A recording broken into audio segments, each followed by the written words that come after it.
Aujourd'hui, en la solennité de l'Immaculée Conception, la parole nous présente deux femmes, Ève et Marie. Dans la Genèse, nous voyons Ève, symbole de l'orgueil et de la fragilité humaine, la femme qui s'est laissée tenter. Dans l'Évangile, en revanche, nous contemplons Marie, la femme obéissante, servante, priante et fidèle, qui n'a pas cédé à la tentation. Que s'est-il passé au Jardin d'Éden? La même chose qui se produit tant de fois dans notre cœur.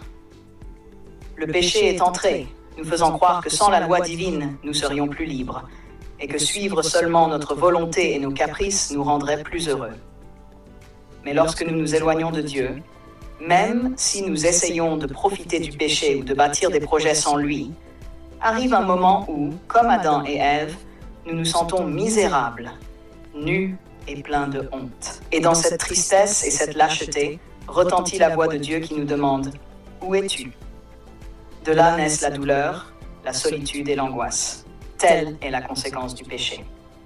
La première fois que Dieu annonce Marie se trouve dans la Genèse, lorsqu'il déclare l'inimitié entre la femme et le serpent. Elle lui écrasera la tête, tandis que le serpent tentera de lui mordre le talon. Cette morsure représente le péché qui blesse l'humanité. Mais devait venir quelqu'un, le Christ, qui ne se laisserait pas mordre et qui, avec Marie, vaincrait définitivement le mal. Depuis lors, dit Dieu, une guerre est ouverte. Et chacun de nous choisit son camp.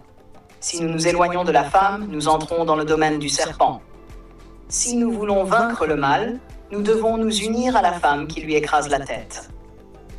C'est pourquoi aujourd'hui, nous pouvons nous appuyer sur les paroles de l'ange Gabriel à Marie. N'aie pas peur. Malgré notre fragilité, malgré les incertitudes de la vie, n'ayons pas peur.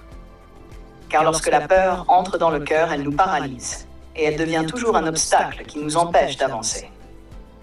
Marie a entendu ce « n'aie pas peur » il y a plus de 2000 ans, et aujourd'hui, Dieu nous l'adresse encore. En cette fête de l'Immaculée, apprenons à choisir toujours le chemin de Marie, le chemin de la confiance, de l'obéissance et de la foi. N'ayons pas peur, Dieu nous cherche, nous relève et nous accompagne. Si nous marchons avec Marie, le mal n'aura jamais le dernier mot.